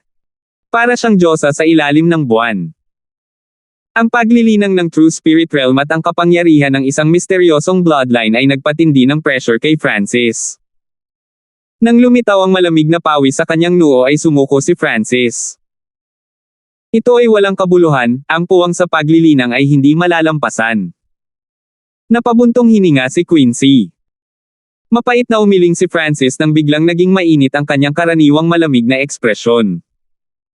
Quincy, alam mo ba na sa unang pagkakataon na nakita kita, naantig ang puso ko. Ang espiritual na mata ng Diyos ni Francis ay naging puno ng lalim at hindi pangkaraniwang init.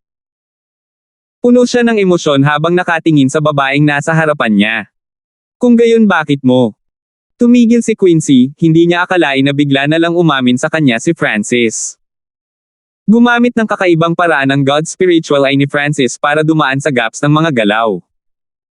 Hindi na malaya ni Quincy na ang kanyang mga mata ay nagsimulang mamula at matubig.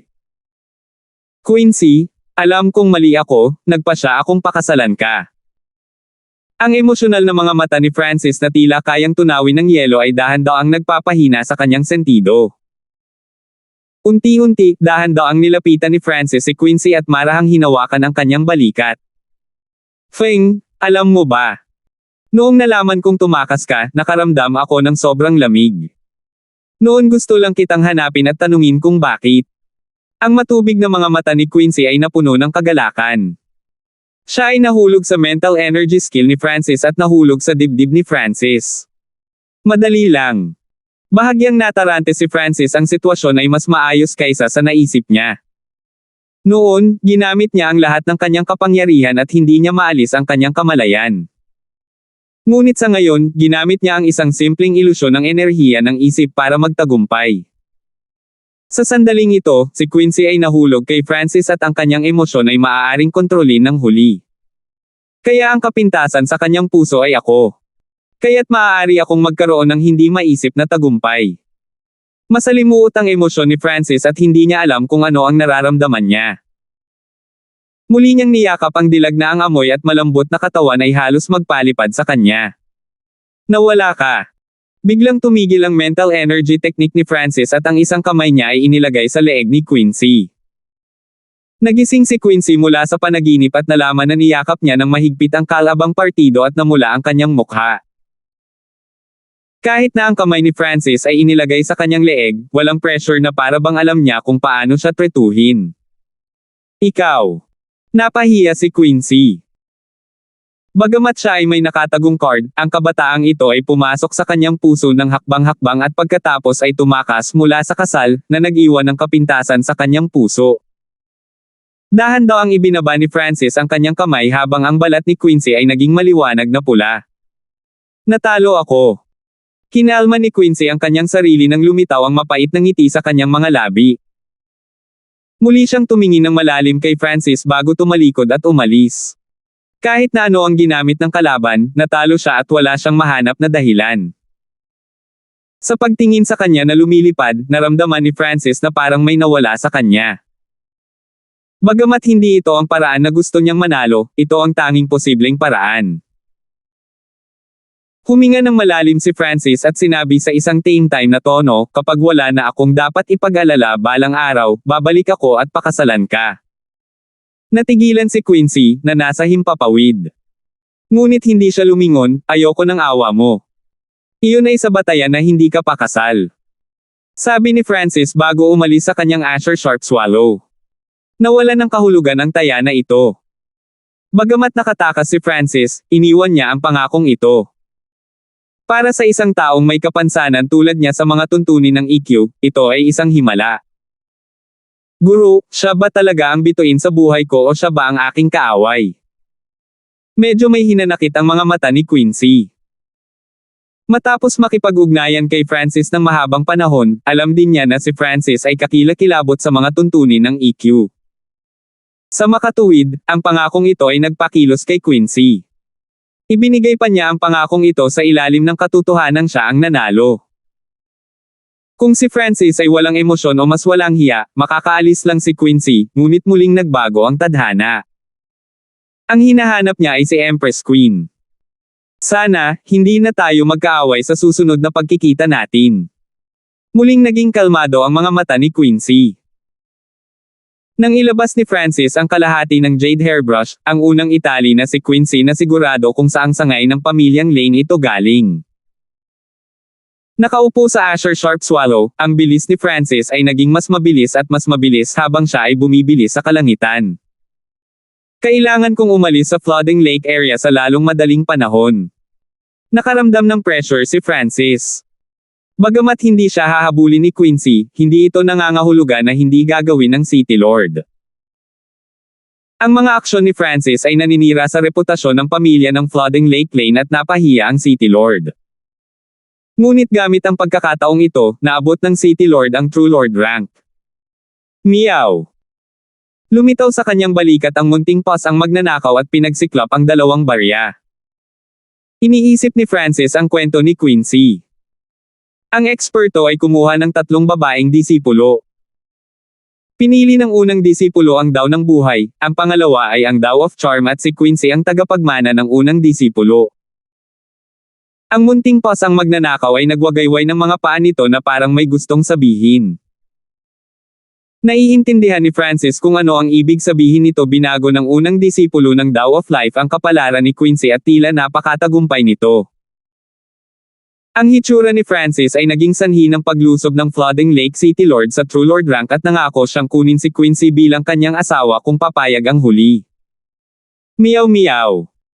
Inihagis ng munting paws ang magnanakaw ang Coins of Destiny, at tumango na may kaunting paghanga. Kung hindi ako nagkakamali, ang taong pumili ng Daw of Charm ay si Empress Queen. Ang mga hinala sa puso ni Francis ay nalutas at ngayon ang tanging palaisipan ay ang relasyon sa pagitan ni Empress Queen at unang Elder. Pagkalipas ng ilang araw, binuksan ni Francis ang kanyang God Spiritual Eye at kinumpirma ang kanyang ruta para umalis sa Flooding Lake area. Dahil sa paggamit ng God Spiritual Eye, ang kaliwang mata ni Francis ay naging mas pagod at mas malabong ice blue na buhok ang lumitaw. Ang bilis ng ice blue aura na lumilitaw sa kanyang kaliwang mata ay naging mas mataas at lahat ng ito ay nagpapataas ng pagod ni Francis. Hindi ko na kayang pigilan pa. Kinagat ni Francis ang kanyang mga ngipin. Bawat sandali ngayon ay gusto na niyang matulog, ngunit alam niyang hindi niya magagawa iyon kung nasa paligid pa siya ng Flooding Lake. Sinabi sa kanya ng instinct na ang oras ay hindi maikli. Matapos makapaghintay ng isa pang 2 araw, isang ilog ang lumitaw sa kanyang harapan at sa sandaling ito ay pumasok si Francis sa isang bagong teritoryo. Isang alon ng tulog ang bumalot sa kamalayan ni Francis. Hindi niya namalaya na mahigit kalahati na pala ng buhok niya ang naging malabong bughaw.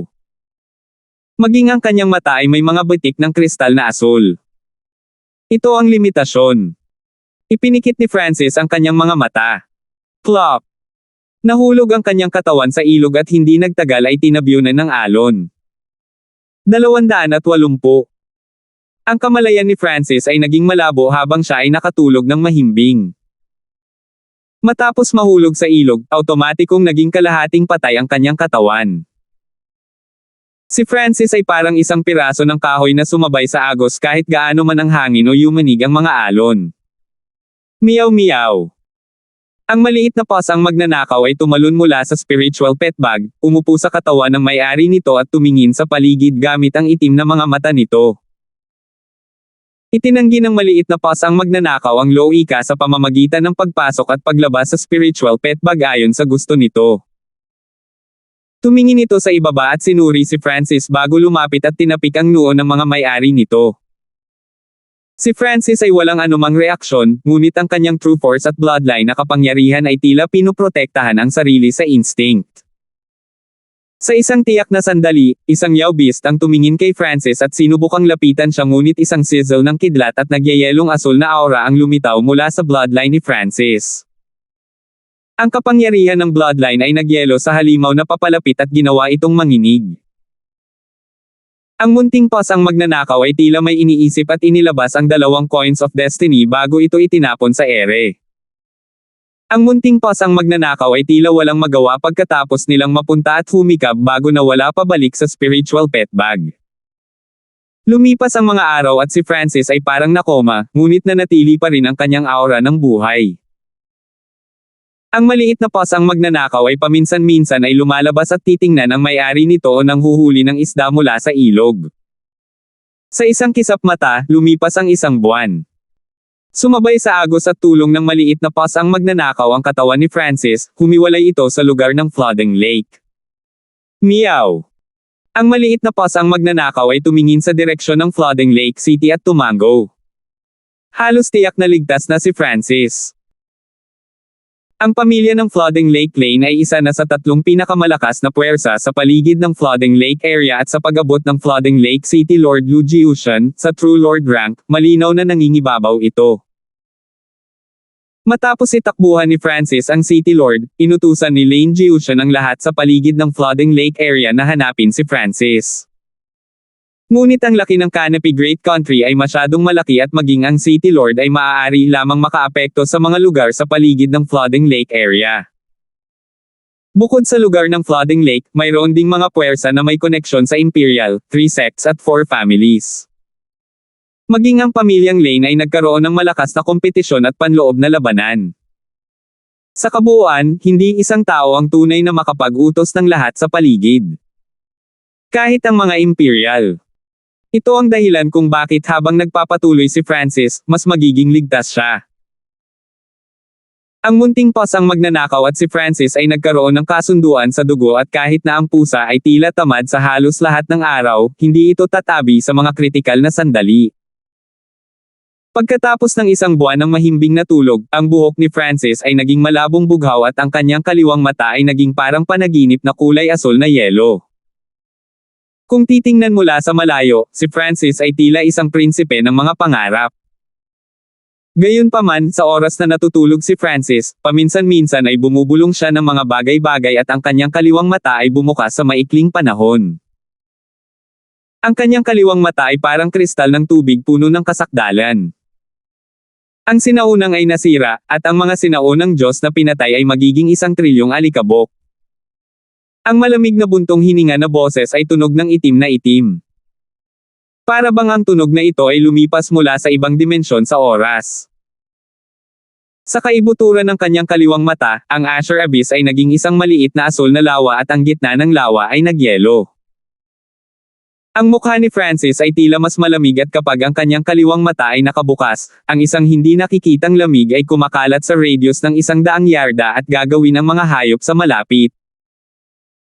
Ang lamig ay napakatindi na maging ang mga nasa True Spirit Realm ay magagalaw. Ang mga mata ng maliit na magnanakaw na pusa ay puno ng pag-asa at paggalang. Minsan, uupo lang ito kay Francis at linangin. Tama, ang maliit na pasang magnanakaw ay naglilinang at ang bilang ng mga primal na kristal na bato at mga espiritual na tabletang nainom nito ay maaaring lumikha ng isang bundok. Dumaloy ang oras. Bukod sa katotohanan paminsan-minsan ay imumulat ni Francis ang kanyang mga mata, nanatili siyang mahimbing na natutulog at sa halip na bumaba ang kanyang cultivation, talagang tumaas ito ng pasulong. Sa araw na ito, sa wakas ay pumasok ang katawan ni Francis sa isang bay. Ang bay na ito ay puno ng Heaven Earth Yuan Chi at ang mga landas ay masalimuot.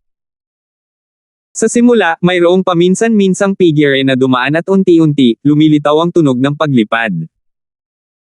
Nagsisimula ng gumaling ang katawan ni Francis nang maging mas malinaw ang kanyang mukha at bilis ng paghinga. Sa kanyang isip, si Francis ay nananaginip ng kakaiba. Sa panaginip, nasaksihan niya ang isang larangan ng digmaan na mas malaki kaysa sa may isip. Sa tanawin, binasag ng mga higanting figure ang mundo at nawala ng liwanag ang araw at buwan. Nararamdaman pa ni Francis ang paggalaw ng lupa at ang mga sagupaan ay yumanig sa kanyang kaluluwa. Sa panaginip, tila napunit ang langit at nanginginig ang buong kontinente. Ang isang bahagyang sizzle ng labanan ay maaaring patagin ang Flooding Lake City. Ito ay gawa-gawa. Nanginig ang puso ni Francis. Bagamat malabo ang mga larawan, isang kurot lang ng kanilang aura ang nagpanginig sa kanyang kaluluwa at nagpatigil sa kanyang pag-iisip. Kahit na hindi malinaw ang tanawin, sigurado si Francis na ito ay isang henerasyon ng sinaunang panahon. Nagkaroon ng paminsan-minsang malinaw na detalye sa panaginip. Halimbawa, noong ginamit ng isa sa mga sinaunang Diyos ang kanilang mga kakayahan.